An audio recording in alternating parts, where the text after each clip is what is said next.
आज हम बात करेंगे भाई नंदलाल जी के बारे में। भाई नंदलाल जी कौन थे, मुगल दरबार के साथ इनका क्या रिश्ता था, गुरु गोविंद सिंह जी के साथ इनका क्या रिश्ता था। जब गुरु गोविंद सिंह जी ने एक पत्थर दरिया में फेंका तो उस वक्त इन्होंने क्या जवाब दिया। जब भाई नंदलाल जी मुगलों के खिलाफ लड़ाई लड़ना चाहते थे तो गुरु गोविंद सिंह जी ने क्या बोल के इनको रोक दिया। बात करते हैं भाई नंदलाल जी की। इतिहासकारों के अनुसार इनका जो जन्म है वो गजनी में हुआ था। इनके जो पिताजी थे वो मुंशी थे मुगल दरबार के अंदर। छोटे होते ही इनको पढ़ने की बहुत ही ज़्यादा लालसा थी और बहुत ही ज़्यादा इंटेलिजेंट भी थे। लेकिन जैसे ही ये बड़े हुए तो इनके माता पिता का साया इनके ऊपर से उठ गया। कुछ इतिहासकार कहते हैं फिर ये वहाँ से चल के भारत आ गए और भारत पे आके इनको मुगल दरबार के अंदर नौकरी मिल गई। नौकरी क्या थी? मुअज्जम खान को पढ़ाना। मुअज्जम खान मतलब बहादुर शाह, जो कि औरंगजेब का बड़ा बेटा था, उसको पढ़ाना। ये अरबी और फारसी बहादुर शाह को पढ़ाते थे। बताया जाता है कि एक बार क्या हुआ, मुगल दरबार के अंदर औरंगजेब ने एक बार पवित्र कुरान की एक आयत को एक्सप्लेन करने के लिए बोला। मुगल दरबार के अंदर जितने भी कर्मचारी थे जो एक्सप्लेन करना जानते थे उन सब ने ट्राई किया, लेकिन किसी से भी अच्छे से एक्सप्लेन नहीं हो पाया। मतलब औरंगजेब किसी से भी सेटिस्फाई नहीं हो पाया। फिर पवित्र कुरान की जो आयत है भाई नंदलाल जी के पास आई। भाई नंदलाल जी ने उसको बहुत ही अच्छे तरीके से एक्सप्लेन किया। जब उन्होंने एक्सप्लेन किया तो औरंगजेब बहुत ही खुश हुआ और अच्छे से सेटिस्फाई भी हो गया।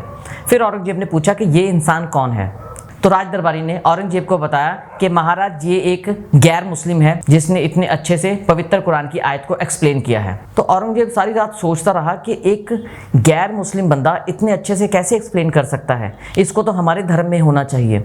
फिर उसने फरमान जारी किया कि इस बंदे से बोलो कि जहाँ तो ये हमारा धर्म अपना ले, नहीं तो इसको कत्ल कर दो। अब बहुत ही ज़्यादा परेशान हो गए नंदलाल जी। लेकिन बहादुर शाह जो कि औरंगजेब का ही बेटा था, उसने भाई नंदलाल जी को बोला कि आप बच सकते हो, लेकिन बचने के लिए आपको अनंतपुर साहिब गुरु गोविंद सिंह जी के पास जाना पड़ेगा, क्योंकि वही एक ऐसा इलाका है जहाँ पे औरंगजेब का राज नहीं चलता। औरंगजेब के जो प्रोटोकॉल्स हैं, जो औरंगजेब के रूल्स हैं, वो वहाँ पर नहीं चलते। तो भाई नंदलाल जी ने रात के वक्त ही वहाँ से यात्रा स्टार्ट कर दी और वो यहाँ पर चल के अनंतपुर साहिब आ गए। जब वो अनंतपुर साहिब में आए तो वो गुरु गोविंद सिंह जी से मिले।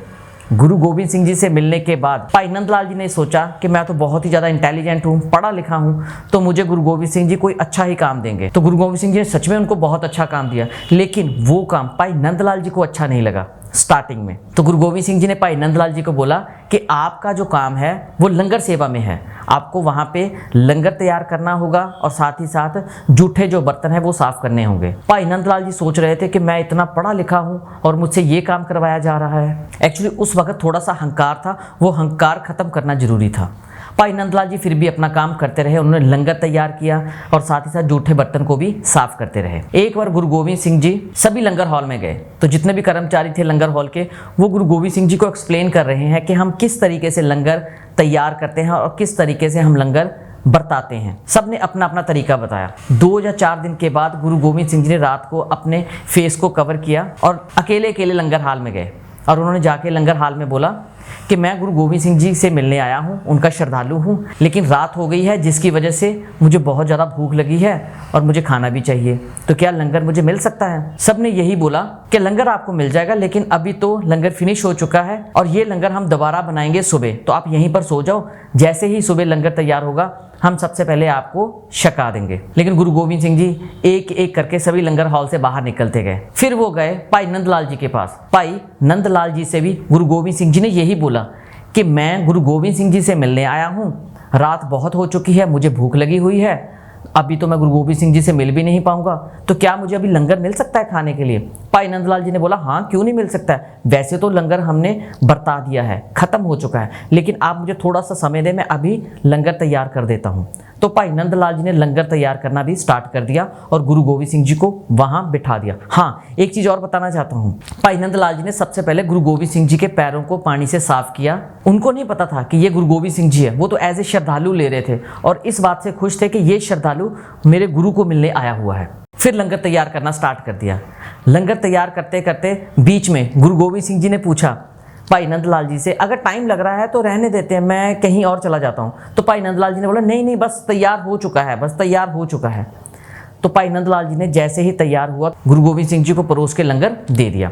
और साथ ही साथ हाथ जोड़ के सामने खड़े हो गए कि हो सकता है कि ये लंगर थोड़ा सा कच्चा बना हो या अच्छा ना बना हो, क्योंकि मैंने बहुत जल्दी से बनाया है, तो मुझे इस बात के लिए क्षमा कीजिए आप। तो गुरु गोविंद सिंह जी उठे, अपने मुंह से कवर उतारा और भाई नंदलाल जी को कड़ावे में ले लिया और बहुत ही खुश हुए। अगले ही दिन फिर उन्होंने भाई नंदलाल जी को अपने दरबार में बुलाया और दरबार में बुला के उनको कवियों में बैठा दिया कि आगे से आप यहाँ पे कवि सम्मेलन में बैठेंगे और अच्छी अच्छी कविताएं लिखेंगे। एक बार गुरु गोविंद सिंह जी अपने सिखों के साथ और साथ ही साथ भाई नंदलाल जी को लेके दरिया के किनारे से चलते हुए जा रहे थे, तो गुरु गोविंद सिंह जी ने एक पत्थर उठाया और पत्थर उठा के दरिया में फेंक दिया और वो पत्थर दरिया के अंदर डूब गया। तो ये बात उन्होंने अपने सिंगों से पूछी कि ये मुझे बताओ कि ये पत्थर पानी के अंदर क्यों डूब गया। तो सबने यही जवाब दिया कि गुरु साहब जो पत्थर है वो भारी है, इसलिए वो पानी के अंदर डूब गया। थोड़ी दूर गुरु गोविंद सिंह जी और गए, एक पत्थर और उठाया, फिर उसको पानी के अंदर फेंक दिया और सेम क्वेश्चन पूछा और सिखों ने भी सेम आंसर दिया। ऐसे 3-4 बार जब हुआ तो सिख परेशान हो गए, तो कहते गुरु साहब आप तो हमें परेशान ही कर रहे हो, इसका तो जवाब सेम ही है। तो गुरु साहब जी ने उसी वक्त फिर नंदलाल जी से बोला, हाँ भाई नंदलाल तू बता ये पत्थर पानी के अंदर क्यों गिर गया।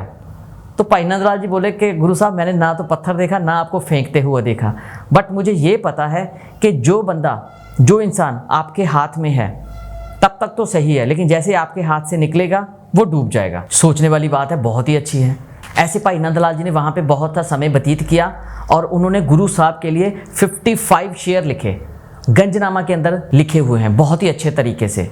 गाशियां बरदार गुरु गोविंद सिंह, कदर कुदरत पेश गुरु गोविंद सिंह, इनके याद आदेश गुरु गोविंद सिंह, तिसे उलवी खाक गुरु गोविंद सिंह, चाकर चालाक गुरु गोविंद सिंह, तख्त बाला जेर गुरु गोविंद सिंह, लामकान शैर गुरु गोविंद सिंह, बरतर अजहर कदर गुरु गोविंद सिंह। और ये शेर पढ़ के ऐसे लगता है कि जैसे साक्षात गुरु गोविंद सिंह जी सामने ही खड़े हैं। तो मैं चाहता हूं कि आप भी ये 55 शेयर्स जरूर पढ़ें, इंटरनेट पर ये अवेलेबल है। फिर उसके बाद मुगलों ने अनंतपुर साहिब को घेर लिया, तो गुरु गोविंद सिंह जी हथियार बांट रहे थे अपने सिखों को फाइट करने के लिए, डिफेंस करने के लिए। तो साथ ही खड़े भाई आलम सिंह जी और भाई नंदलाल जी, इनको नहीं दिए। भाई आलम सिंह जी को नंदलाल जी ने बोला कि हमें गुरु साहब हथियार नहीं दे रहे, सबको हथियार दे रहे हैं, मैं भी लड़ाई करना चाहता हूँ। भाई आलम सिंह जी ने बोला कि नंदलाल जी आप तो खुद अपनी जान को बचा के दिल्ली से यहाँ चल के आए हो, अब मौत के मुंह में क्यों जा रहे हो। तो भाई नंदलाल जी ने बोला तब मैं डरता था, लेकिन अब मेरे में वो डर खत्म हो चुका है, मैं भी लड़ाई करना चाहता हूँ मुगलों के खिलाफ। तो भाई आलम सिंह जी कहते ठीक है, फिर डायरेक्ट जाके गुरु साहब से बोलो। अब नंदलाल जी गुरु गोविंद सिंह जी के पास गए।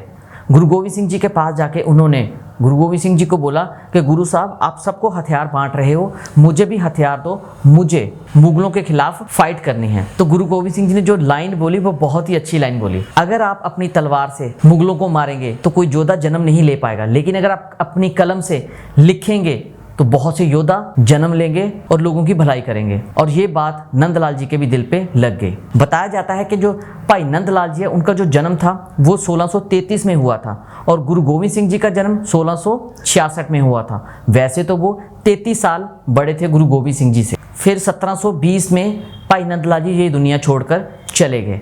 आपको ये वीडियो कैसी लगी आप हमें कमेंट बॉक्स में ज़रूर लिख के बताएं। ये मेरे बापूजी ने काफ़ी टाइम से मुझे बोला था कि ये वीडियो बना, मेरे पास टाइम नहीं लग रहा था, तो मैंने आज ये वीडियो बनाई। आप किस गांव या शहर में बैठ के ये वीडियो देख रहे हैं ज़रूर लिखें। वाहिगुरु जी का खालसा, वाहिगुरु जी की फतेह।